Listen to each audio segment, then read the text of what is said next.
algumas semanas já sobre a doutrina do sola escritura em relação ao catolicismo romano, como que tem sido algo extremamente sério que tem acontecido na nossa geração, onde muitos jovens têm sido seduzidos ao catolicismo romano.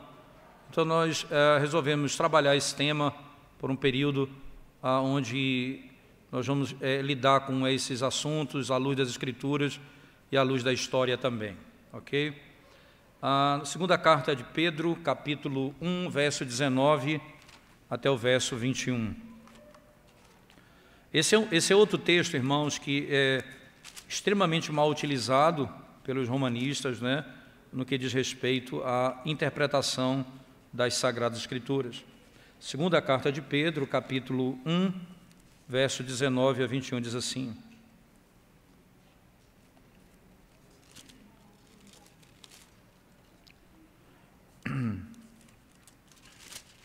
diz assim a palavra de Deus: temos assim tanto mais confirmada a palavra profética, e fazeis bem em atendê-la como a uma candeia que brilha em lugar tenebroso, até que o dia clareie e a estrela da alva nasça em vosso coração, sabendo primeiramente isto, que nenhuma profecia da Escritura provém de particular elucidação, porque nunca jamais qualquer profecia foi dada por vontade humana. Entretanto, homens santos falaram da parte de Deus, movidos pelo Espírito Santo. Veja, irmãos, vamos pegar aqui algumas considerações contextuais desse texto para podermos compreender exatamente o que Pedro está nos ensinando aqui. Perceba que Paulo aqui ele começa sua segunda epístola deixando muito claro, que ele está lidando e falando com todos os cristãos em geral, certo? Então, por exemplo, no capítulo 1, verso 1, só você voltar comigo, mesmo na segunda carta,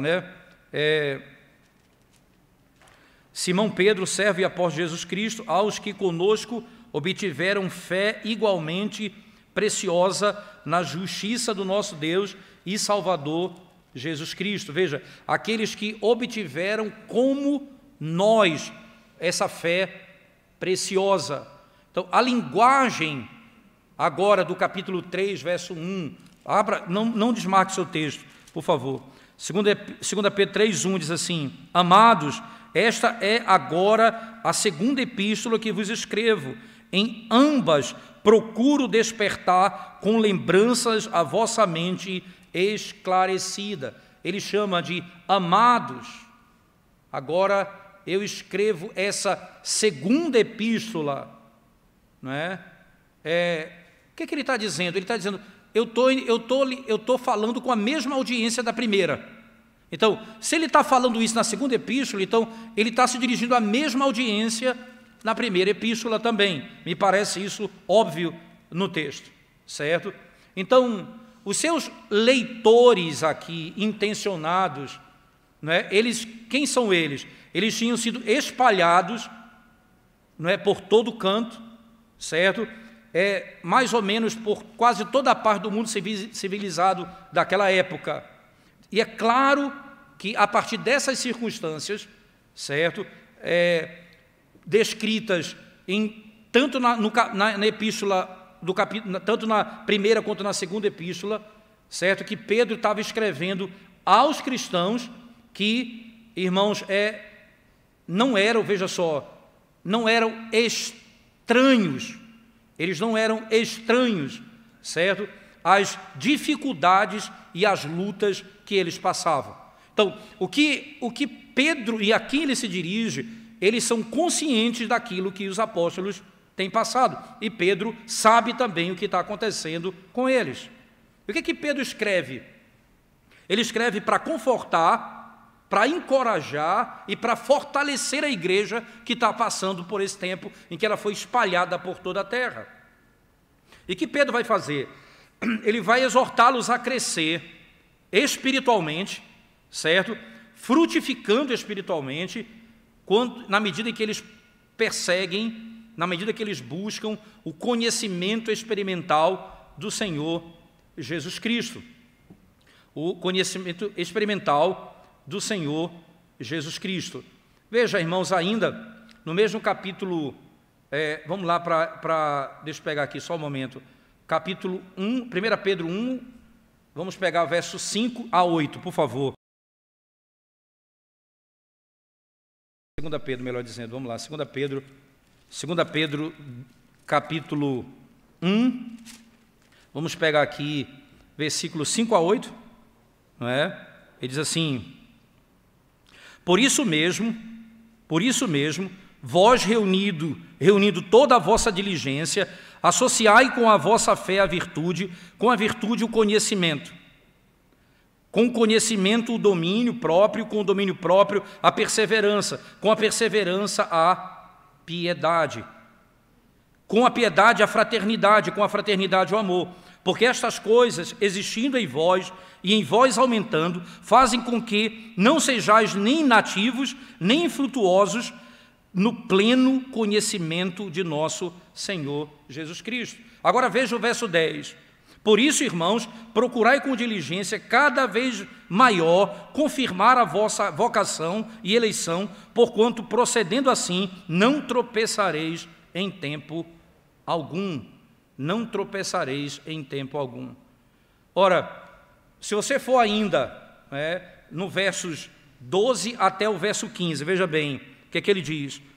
Por essa razão sempre estarei pronto para trazer-vos lembrados acerca dessas coisas, embora estejais certos da verdade lá já presente convosco e nela confirmados. Também considero justo, enquanto estou neste tabernáculo, despertar-vos com essas lembranças, certo de que estou prestes a deixar o meu tabernáculo, como efetivamente nosso Senhor Jesus Cristo me revelou. Mas de minha parte, esforçar-me-ei diligentemente por fazer que a todo tempo, mesmo depois da minha partida, conserveis lembrança de tudo. Ora, mesmo depois da minha partida, eu farei de tudo para que vocês conservem a minha lembrança. Um escritor, irmão, chamado Tornwell, ele faz a seguinte observação no que diz respeito ao propósito da epístola de Pedro. Ele diz assim: aqui era o tempo e aqui era o lugar para que... entenda aqui, vou repetir só para você botar isso no contexto. Lembra que Pedro é chamado de o papado, ele é o primeiro papa, é assim que ele é chamado. Pedro é conhecido como o primeiro papa da igreja, certo? Então preste atenção nisso. Tornwell diz o seguinte: aqui era o tempo e aqui era o lugar para o fundador pretenso do papado, para que ele acertasse e afirmasse a prerrogativa daquilo que ele está vendo. Mas veja, nenhuma palavra ele lança para a continuidade de um novo ensino, ou de qualquer tribunal infalível composto de homens. Na mente de Pedro, o memorial escrito que ele usa no final do verso 15, o memorial escrito, como ele utiliza aqui, era a verdadeira segurança para a preservação da instrução apostólica inteira.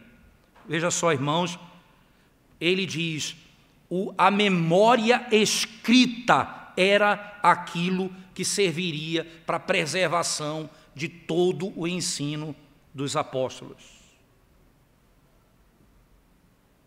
Ora, se Pedro é o fundador do papismo, ou melhor, o Papa, como eles dizem, em nenhum momento Pedro vai fazer menção alguma de uma autoridade à parte das Escrituras, em hipótese alguma. Alguns comentaristas interessantes, como D. A. Carson, Moore e outro chamado Morris, eles comentando o livro de Pedro, resumindo, eles dizem assim: uma parte importante particularmente do conhecimento cristão, é que a Escritura, ela ocupa um lugar singular. Nenhuma profecia da Escritura foi originada de vontade humana, nenhuma delas. Mas homens falaram da parte de Deus, movidos pelo Espírito Santo.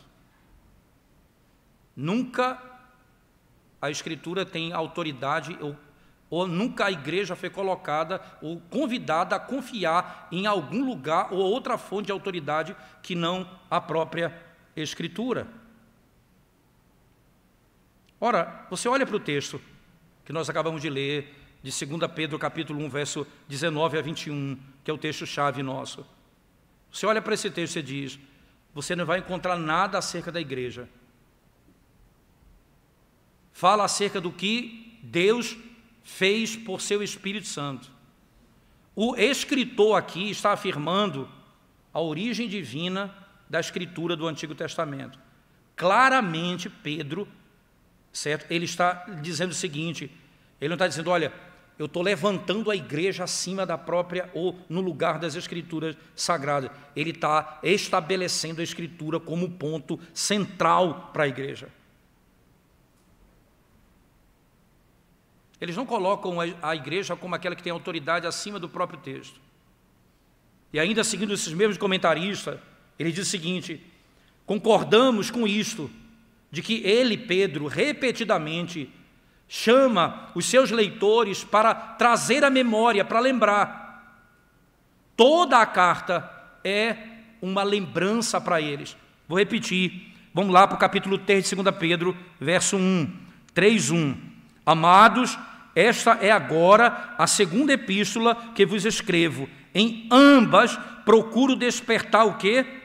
Com lembranças a vossa mente esclarecida. Ele trabalha aqui a necessidade deles lembrarem dessas coisas. Ele diz aqui para que vocês lembrem dessas coisas. Você vai para o capítulo 1, verso 12. Vamos lá, volte comigo. 2 Pedro 1,12, volte lá. Ele diz assim, por esta razão, sempre estarei pronto para trazer-vos lembrados acerca destas coisas. De novo, ele usa a mesma expressão. Verso 13, também considero justo, enquanto estou neste tabernáculo, despertar-vos com essas lembranças. Veja a ênfase de Pedro nas lembranças. Verso 15, do capítulo 1, mas de minha parte esforçar-me-ei diligentemente por fazer que a todo tempo, mesmo depois da minha partida, conserveis lembrança de tudo. Veja, aqui essa é a preocupação de Pedro, em todo sentido, né? Se você olhar de novo para o texto, você vai perceber, irmãos, em vista desse caminho que ele estabelece, né? O lugar do ministério ou da palavra veio a ser tratado aqui na igreja. É interessante notar ainda, né, que Pedro aqui é aquele que está ensinando essas coisas na igreja, como ele muito bem coloca. Pedro aqui não faz referência ao ministério oficial, uma igreja oficial. O que ele tem em mãos aqui, irmãos, é que é o lugar onde a verdade vai ser encontrada, é na palavra. Ele não diz, em hipótese alguma, que o lugar da tradição é distinto do texto sagrado. Ele traz a memória literalmente. E como é que ele faz isso? Como é que Pedro faz isso, irmãos? Quando ele conclui a sessão. Que lembrança que ele vai trazer? Que texto que ele vai trazer? O que a igreja vai lembrar? Aí você olha comigo, por favor, a partir do verso 16. Preste atenção nas palavras de Pedro. Porque não vos demos a conhecer o poder e a vinda de nosso Senhor Jesus Cristo, seguindo fábulas engenhosamente inventadas, mas nós mesmos fomos testemunhas oculares da sua majestade. 17. Pois ele recebeu da parte de Deus Pai honra e glória quando pela glória excelsa lhe foi enviada a seguinte voz: este é o meu Filho amado, em quem eu me comprazo. Ora, esta voz vinda do céu, nós a ouvimos quando estávamos com ele no Monte Santo. Você sabe como é que ele vai combater, irmãos, as fábulas e o engano? Com fato, não é com interpretação. Ele diz, olha, lembre-se que nós fomos testemunhas, nós ouvimos isso.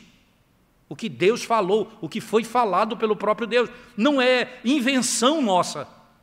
Você combate fábulas e engano com fato, com revelação, com aquilo que é dado pelo próprio Deus à igreja.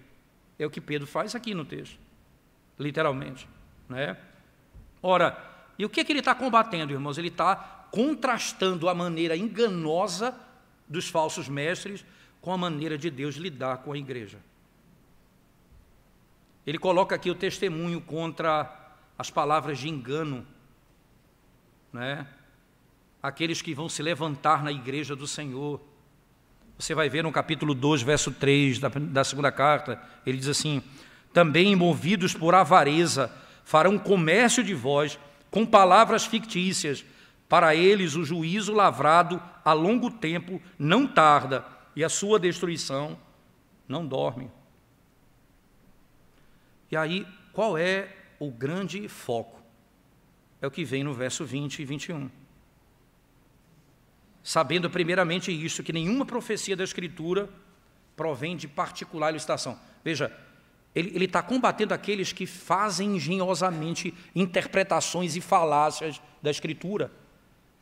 Aí Pedro diz, ora, que nenhuma profecia da Escritura provém de particular ilustração, porque nunca jamais, veja irmãos, e aqui esse nunca jamais é fundamental, porque pode pensar que algum texto poderia, nunca jamais qualquer profecia foi dada por vontade humana.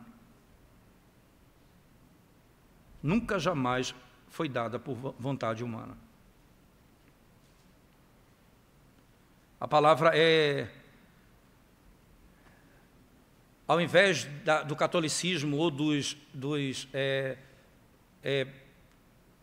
que defendem essa visão do romanismo de modo geral, os apologistas de modo geral, né? Ao invés deles corretamente fazerem uma exegese clara da segunda carta de Pedro 1,20, né? Permitindo que a passagem declare o seu próprio significado. Sabe o que é que eles fizeram, irmãos? Eles impuseram um significado ao texto, com o objetivo de pressionar contra aquilo que está sendo escrito. Ora, o que era que os romanistas eram contra? O que eles chamavam de interpretação privada. O que é interpretação privada? Cada um tem a sua. Então, quem tem interpretação é a igreja. Vamos lá. Isso aqui é importante, né? O que eles estão querendo combater aqui, né? O protestantismo, que começa a interpretar a Escritura contrário à maneira como eles interpretam. E qual é a base deles? Que somente a Igreja Católica Romana tem autoridade para interpretar a Escritura, né? E ninguém mais teria essa autoridade. Eu teria que me submeter a ela. E aí, um apologista, interpretando 2 Pedro 1,20, disse o seguinte, preste atenção nas palavras dele. Uma outra interpretação dessa passagem é: nenhuma profecia da Escritura pode ser por interpretação privada. Veja o que ele interpreta, irmãos. Leia de novo comigo o verso 20. Que nenhuma profecia da Escritura provém de particular ilustração. Veja o que eles dizem. Nenhuma interpretação vem de o que eles chamam de interpretação privada. Os profetas, eles colocam, não fazem a sua própria interpretação, mas eles, entenda, a interpretação que eles têm na realidade não é deles. Ele vem de quem? Eles recebem da parte de Deus. Perceba como que a Igreja Católica Romana e os seus apologistas, irmãos, eles definiram um novo significado para 2 Pedro 1,20. Eles dizem, nós temos a garantia que essa é a interpretação correta. E eles combatem essa interpretação privada usando esse texto contra a posição evangélica que deriva o seu significado da disciplina hermenêutica de fazer uma exegese correta do texto. Os apologistas romanos vão sancionar a prática e eles de condenar isso como erro, assumindo um padrão para eles mesmos e outro padrão para os evangélicos. Para eles mesmos, a igreja, para os evangélicos é um padrão diferente. Por isso, eles estão errados.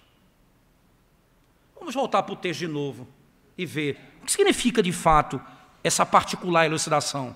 Por que é tão importante, irmãos, nós laborarmos um pouquinho em cima desse texto? O que significa particular elucidação aqui? Primeira coisa importante, voltemos para o verso 19, que aí o contexto vai lançar luz para a gente sobre o texto. Volte comigo. Temos assim tanto mais confirmada a palavra profética e fazeis bem em atendê-la, porque como a uma candeia que brilha em lugar tenebroso, até que o dia clareie e a estrela da alva nasça em vosso coração. Até que nasça em vosso coração. É mais correto e mais acertado, irmãos, e mais seguro, não é, do que qualquer palavra que o homem possa receber de qualquer tradição oral, é isso que está sendo dito aqui no texto. Essa palavra tem como sua fonte, né, o Santo Espírito de Deus. O Santo Espírito de Deus. Ora, aí vem o verso 20. Sabendo primeiramente isto, que nenhuma profecia da Escritura provém de particular elucidação. A palavra aqui no versículo particular elucidação, como utilizada no texto sagrado, né, no texto grego como utilizado aqui, significa o ato ou o processo de explicar, a explicação ou a interpretação. Se nós comentarmos essa palavra mesmo em si, um escritor diz o seguinte, irmãos, a palavra, não é, ela vem de um significado próximo da palavra inspiração. A palavra indica fonte. Pedro está falando aqui acerca da origem divina da Escritura, não acerca da sua interpretação apropriada. Entenda, ele não está falando aqui qual é a melhor interpretação, mas ele está falando da origem dela. Isto é, quando você vai para o verso 21, isso fica mais claro ainda, porque nunca jamais qualquer profecia foi dada por vontade humana. Como é que então foi dada a profecia? Como é que é dada essa palavra? Homens santos falaram da parte de Deus, movidos pelo Espírito Santo. Entenda, aqui eu não tenho outra coisa senão entender que essa palavra foi dada pelo próprio Espírito de Deus. Ela foi movida pelo próprio Deus. Isso não tem a ver com palavra humana, com interpretação, é aquilo que foi entregue. Não está falando de nenhum aspecto associado à interpretação da palavra. E o verso 21, irmãos, veja, ele tem uma cláusula que introduz aqui que introduz a frase, né, o texto como um todo, deixando muito claro. Veja o verso 21, ele diz assim, por quê? Então, esse porquê aqui, ele conecta tudo, ele está explicando isso. Veja, provém de particular elucidação. O que ele está combatendo? Ele não está combatendo interpretação privada contra a doutrina da igreja. O que ele está combatendo aqui, irmãos, é a falácia que ele está tratando no início, pessoas que trazem outra visão, que são erradas acerca da Escritura. E como a palavra de Deus vem a nós, ela vem dada pelo próprio Deus. A palavra ela é inspirada por Deus. porque nunca, jamais, qualquer profecia foi dada por vontade humana. Esse é o contraste. E essa é a introdução que ele coloca aqui. E o verbo, na sequência, irmãos, precedido por uma partícula negativa, enfatiza exatamente isso. Veja, porque nunca, jamais. Que coisa interessante. Essa partícula que mostra nunca, jamais isso ocorreu. O verbo e essa partícula negativa mostra que essa interpretação profética, não é? Ela não veio pela vontade do homem. Que coisa! Se essa interpretação profética, aquilo que ele está tratando, isso nunca veio pela vontade do homem, mas veio pelo Espírito. Isso é tratado no próprio texto sagrado. O que é que ele está nos mostrando aqui, literalmente, irmãos? Esses homens que foram movidos pelo Espírito Santo, eles foram conduzidos pelo Senhor. A metáfora aqui é: o navio foi levado pelo vento. O navio foi levado pelo vento. O profeta aqui, ele está levantando e está saindo para navegar, literalmente. O Espírito Santo, ele enche esses homens e os capacita na direção que ele quer. Ninguém fará isso por vontade própria, mas o Espírito os moverá a isso. O que ele está lidando aqui não é com interpretação, é com o texto inspirado. Veja, então leia comigo agora nessa ordem. Preste bem atenção, irmãos, comigo. No verso 19, depois o 20 e o 21 novamente. Temos assim, tanto mais confirmada a palavra profética, e fazeis bem em atendê-la, como a uma candeia que brilha em lugar tenebroso, até que o dia clareie e a estrela da alva nasça em vosso coração. Sabendo, primeiramente isto, que nenhuma profecia da Escritura. Veja, primeira coisa que eu vou saber, nenhuma profecia da Escritura provém de particular explicação pessoal. Por quê? Porque nunca, jamais, qualquer profecia foi dada. Veja, irmão, se ele está falando de interpretação, por que agora ele está falando de profecia? Ele não está falando de interpretação, porque essa particular ilustração ninguém fala de vontade própria, mas é movido pelo Espírito.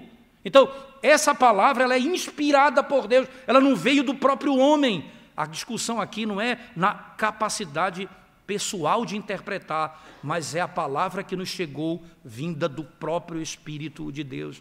A palavra, como diz o texto, foi dada, nunca foi dada, nenhuma profecia jamais foi dada por vontade humana. Entretanto, homens santos falaram da parte de Deus, movidos pelo Espírito Santo.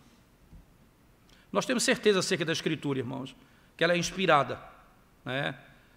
Como é que eu sei disso? O apóstolo, porque aquilo que é dito acontece, aquilo que é profetizado ocorre. E o que é que ele está falando de profecia e cumprimento? Qual é o ponto disso? O verso 19 parece que ele está falando nisso. Veja, você tem a profecia que se faz mais e mais certa. Como é isso? Quando ela vai, aquilo que é dito vai acontecendo. Aquilo que é ordenado se torna aquilo que é cumprido num tempo determinado pelo próprio Senhor. Aqui o Senhor coloca, irmãos, que as Escrituras, ou as profecias das Escrituras sagradas, né, elas foram confirmadas. Pedro descreve que ele foi testemunha ocular. Ele foi testemunha ocular. É que o texto diz, ele viu tais coisas acontecerem. O próprio Deus validou sua própria palavra. Aquilo que ele profetizou aconteceu. E quem foi testemunha disso? Pedro disse que foi testemunha daquilo que aconteceu. É o que ele diz exatamente no texto sagrado. Ora, leia comigo o verso 17 e 18. Pois ele recebeu da parte de Deus Pai, honra e glória, de Deus Pai, honra e glória, quando pela glória excelsa lhe foi enviada a seguinte voz: este é meu Filho amado, em quem me comprazo. Ora, esta voz vinda do céu, nós a ouvimos quando estávamos com ele no Monte Santo. Pedro diz, olha, aquilo que foi dito, nós vimos e ouvimos. É assegurado que é verdade pelo fato de nós sermos testemunhas disso. Quem são os apóstolos? São aqueles que viram essas profecias acontecendo. Veja, vocês vão fazer bem se vocês ouvirem isso. Vocês vão fazer bem se vocês prestarem atenção nisso, naquilo que nós estamos dizendo. Essa mostra, irmãos, esse texto sagrado que nós acabamos de ler, diz que Pedro está falando acerca da origem divina da Escritura, não da sua melhor interpretação da Escritura. Se interpretação fosse o tópico aqui, então o verso 21 seria irrelevante nesse argumento. Vou repetir. Se o tema central é interpretação privada, o que o verso 21 ajuda nesse argumento? Quando ele diz que aquilo que nós recebemos foi inspirado por Deus, foi dado pelo próprio Deus. Que lógica tem uma coisa com a outra? E preste atenção então em Calvino. Como Calvino lida com esse debate acerca desse tópico? Ele diz assim: entretanto, o novo sentido, parece para mim mais simples. Calvino aqui, é o comentário dele de Pedro, tá certo? 2 Pedro. E aqui ele vai trazer todo esse debate à mesa, e ele diz assim: só que para mim é claro que o sentido aqui é simples. Pedro diz que a Escritura não veio da parte dos homens, ou através da sugestão dos homens. Por quê? Ele diz, porque, veja só, porque dessa maneira, nós não poderíamos ler e conhecer essas verdades. E o que é que essa palavra produz que veio da parte de Deus? Irmãos, Calvino continua, porque essa palavra que veio da parte de Deus, ela traz reverência, obediência, ela nos torna dóceis. Se a palavra vem da parte do homem, isso não tem nenhum poder para transformar a minha vida. Ela só tem poder de me transformar porque veio da parte de Deus. E aí Calvino conclui: então Pedro, especialmente, nos obriga a crer, nos leva a crer que as profecias, como oráculos de Deus, elas não vieram da parte dos homens como sugestão privada. Elas vieram do Espírito, não vieram dos homens como algo privado. Não foi um indivíduo que disse como era, mas o próprio Espírito falou à igreja. O Espírito falou à igreja. Aqui, irmãos, eu, caminhando para o fim desse argumento, eu vou ler para vocês aqui o comentário do livro de Ezequiel, profeta Ezequiel, escrito por Gregório o Grande, que viveu em 540 a 604 depois de Cristo, um pai da igreja. Ele diz o seguinte: as Escrituras tornaram-se para nós uma luz para iluminar o caminho nas trevas presentes. Isso certamente Pedro disse. Isso ele comentando Ezequiel, ele traz o texto de Pedro à tona. Você fará bem em prestar atenção nisso. Só voltando para o texto de Pedro, capítulo 2, verso 19, temos assim tanto mais confirmada a palavra profética, e fazeis bem em atendê-la. Certo? Então ele traz isso à tona. Ele diz, ora, então, Pedro disse isso, vocês fazem bem em atender essas palavras. Como? Como é que essa palavra se revela? Ele diz assim, como uma candeia que brilha em lugar tenebroso. Ele vai adiante e diz, o salmista também disse isto, tua palavra é lâmpada para os meus pés e luz para o meu caminho. Salmo 119, 105.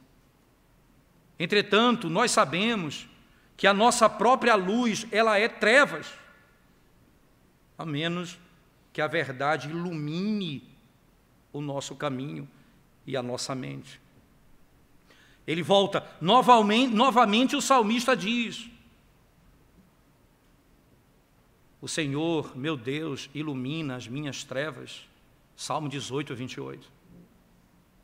E ele continua, Gregório o Grande diz assim: o que é uma lâmpada que continua queimando, a menos que exista luz?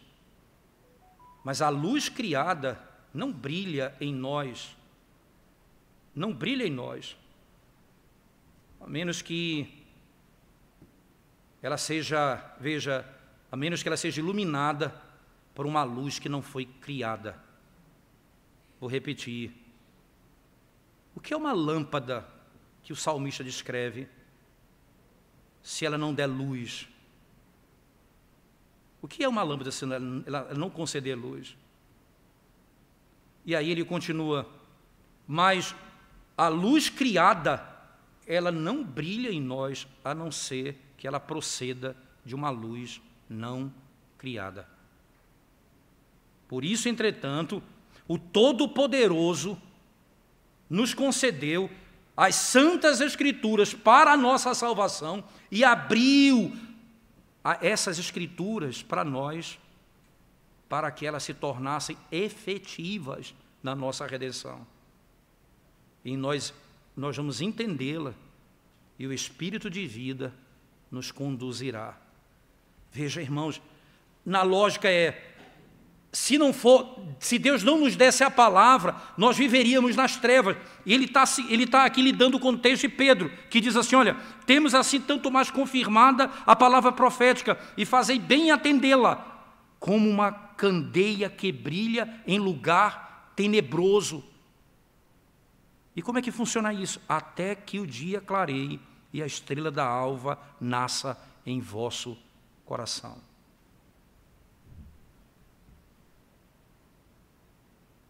Podemos resumir da seguinte maneira tudo isso, irmãos, da seguinte forma. Veja bem. O que é revelação? O que é revelação? Vamos pensar aqui. O que é revelação? Revelação é, tecnicamente falando, é tornar conhecido o que não se conhece. É desvendar o que está vendado, é desvelar o que está velado. Então, imagine o seguinte: é você tirar o véu. Você não consegue enxergar, e aquilo é revelado a você. Isso é revelação. E o que é inspiração? A inspiração é o ato do registro operado pelo Espírito, entenda isso, da revelação sem erro. É o ato do registro daquilo que foi revelado sem erro. E o que é a iluminação do Espírito? É a obra do Espírito que desvelou a vontade de Deus, que conduziu os escritores a escrever sem erro. Esse Espírito abre os nossos olhos para podermos compreender a palavra escrita. O Espírito é quem desvenda os nossos olhos para compreendermos o que está revelado. O que nós temos hoje? Nós não temos mais revelação, nem temos mais inspiração. O que é que nós temos? Iluminação do Espírito. O Espírito nos conduz à compreensão da palavra de Deus. É isso que nós temos, nós não temos mais. Não há outra autoridade, em hipótese alguma. E aí, reforçando para nós concluirmos esse tópico, irmãos, qual é o ponto do catolicismo romano? Eles pegam essa expressão do verso 20, provém de particular elucidação. Nenhuma profecia da Escritura provém de particular elucidação. Porque como é que eles interpretam essa expressão? Não vem de interpretação privada. Então eles combatem toda interpretação que não está de acordo com o catolicismo romano. Certo? Esse é o ponto. Só que é como se esse texto significasse isso. Só que na lógica do texto não faz nenhum sentido esse tipo de argumento. Por quê? Porque na sequência o verso 21 diz: porque nunca jamais qualquer profecia foi dada por vontade humana, mas, entretanto, homens santos falaram da parte de Deus, movidos pelo Espírito Santo. Muito mais claro você entender que aquele particular elucidação é: nenhuma profecia foi dada por vontade humana, particular, ela veio da parte de Deus. E como se deu? Homens santos foram movidos pelo Espírito Santo, eles escreveram aquilo que foi revelado a eles. Esse é o ponto aqui central da nossa aula hoje. Então, se nós fosse ficar com uma verdade, essa verdade, qual é o ponto central? A discussão sobre esse termo. Provém de particular elucidação. A divisão está posta aqui. O caminho que nós seguimos não é esse caminho do catolicismo romano. O caminho que seguimos é o caminho lógico do texto sagrado, como está colocado na Escritura. Interpretar como eles interpretam é destruir a lógica do próprio texto, que no verso seguinte não tem nada a ver com aquilo que eles estão fazendo. Por que teria de ter? Porque ele é conectado por um porquê. Um porquê que mostra, explicando o verso anterior. Então há uma lógica inequívoca entre os dois versos, por isso nós não podemos interpretar de outra maneira, senão essa que nós acabamos de dar aqui aos irmãos. A palavra de Deus é inspirada pelo próprio Deus. Eu queria falar, mas vamos deixar para a próxima aula, que é um tópico que eu quero concluir, mas na próxima semana o nosso tópico vai ser, irmãos, sobre o que a Bíblia fala sobre tradição. Então o nosso tema na próxima aula será o que as Escrituras ensinam sobre tradição. Vamos lidar com o conceito do Antigo e do Novo Testamento para compreender o que é que a Bíblia fala sobre tradição e como que os apologistas romanos usam tradição de modo equivocado hoje e por muito tempo na história. Tá certo? Vamos lidar com esse tema na próxima semana, se o Senhor nos permitir. Ok? Nós temos 1 minuto para meio-dia, vamos orar ao Senhor e a gente conclui a nossa aula hoje. Obrigado, Santo Deus, pelo privilégio de podermos estudar a Tua Palavra mais uma vez e ouvir os Teus ensinamentos e as Tuas instruções. Perdoa-nos quando não conhecemos a Tua Palavra como deveríamos e tantas vezes somos levados por tantos erros de doutrina. Dá-nos um coração submisso à Tua vontade e não nos deixe, Senhor Deus, não nos deixe, ó Deus, a mercê da inclinação do nosso próprio coração, mas nos torne submissos à Tua vontade revelada, à Tua Palavra. Em nome de Jesus nós oramos. Amém, Senhor Deus. Amém.